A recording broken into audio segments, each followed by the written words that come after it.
வணக்கம் மாணவ மாணவிகளே. காப்போத்தா சாதாரணதர 2026 மாணவர்களுக்கான இலங்கை படம் குறித்தல். இது தரம் 10 மாணவர்களுக்கும் பயன்படும். இந்த இலங்கை படம் தொடர்பான பயிற்சிகள் நான் என்னுடைய லைவ் வீடியோவில் நேற்றைய வீடியோவில் போட்டிருக்கிறேன். அதற்கான லிங்க் போட்டு விடுறேன். அதில் இலங்கை படம் தொடர்பான பயிற்சிகள் போடப்பட்டு விளக்கங்கள் கொடுக்கப்பட்டிருக்கிறது. அதில் நீங்கள் முழுமையாக இந்த பயிற்சிகளை பார்த்து கொள்ள முடியும். இன்றைக்கு நாங்கள் அதில் பயிற்சி 7 என்ற ஒரு பகுதியை பார்ப்போம். இலக்கங்கள் போடப்பட்டிருக்கு. அந்த இலக்கங்கள் குறிக்கிற இடங்களை நாங்கள் போடணும். இதில் இலக்கம் 73 தொடங்குறது. இலக்கம் 73 பார்த்தீங்கன்னு சொன்னால் அதில் அம்புக்குறி போடப்பட்டிருக்கிறது. கொழும்பு, களனிகங்கை, அதாவது எந்த நதி என்றதை முதல் பார்க்கணும்.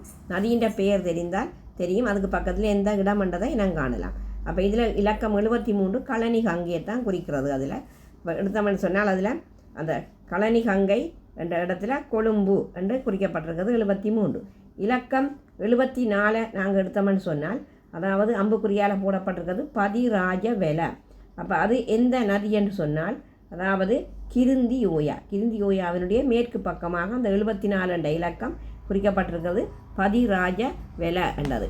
அடுத்தது இலக்கம் 75 எடுத்தோம்னு சொன்னால் அந்த நதியை நாங்கள் முதல் பார்ப்போம். அது மெல்வத்து ஓயாவில் கிளியாறு கணதர ஓயா, அதுக்கு பக்கத்தில் திஸ்ஸவாவி. இலக்கம் 75 குறிக்கிறத ஒரு வாவியை, அது திஸ்ஸவாவி தேவனம்பீதீஸ்னால் கட்டப்பட்டது. இலக்கம் 76 நீங்கள் பார்த்தீங்கன்னா தெரியும். இங்கே நாங்கள் எடுத்தோம்னா அது கும்புக்கன் ஓயா. இந்த கும்புக்கன் ஓயாவில் இலக்கம் 76 போடப்பட்டிருக்கிறது மினிகாகல் ஹந்த என்ற இடம். அந்த இலக்கம் 76 அதில் குறிக்கப்படுகின்றது. அதே போல் இலக்கம் 77 பார்த்தீங்கன்னு சொன்னால் மேலே ஜம்புகூலப்பட்டினம், அது காங்கேசந்துறை. இலக்கம் 77 ஜம்புகூலப்பட்டினத்தை குறிக்கின்றது. இலக்கம் 78 இலங்கை படத்தில் தெற்கு பக்கத்தில் பார்த்தீங்கன்னா தெரியும், அது ஒரு நதி. இலக்கம் 78 குறிப்பது நில்வள கங்கை என்றது அதில் குறிக்கப்பட்டிருக்கின்றது. அதே போல் இலக்கம் 79 நாங்கள் எடுத்தோம்னு சொன்னால் அது கித்துல்கல மகாபலி கங்கையின் மேற்கு பக்கம். மகாபலி கங்கையினுடைய மேற்கு பக்கத்தில் அம்புக்குறி போட்டு காட்டப்பட்டிருக்கிறது கித்துல்கல என்ற ஒரு வரலாற்று முக்கியத்துவம் வாய்ந்த இடம்.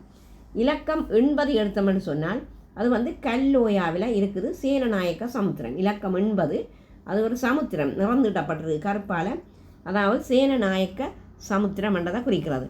அதே போல் இலக்கம் 81 எடுத்தோம்னு சொன்னால் அதில் நாங்கள் பார்த்தோம்னு சொன்னால் அது கலாஓயா பொம்பரிப்பு என்றதை குறித்து காட்டுகிறது. இந்த வீடியோ உங்களுக்கு பிடிச்சிருந்தால் லைக் பண்ணி ஷேர் பண்ணி மறக்காமல் சப்ஸ்கிரைப் பண்ணுங்கள். நன்றி.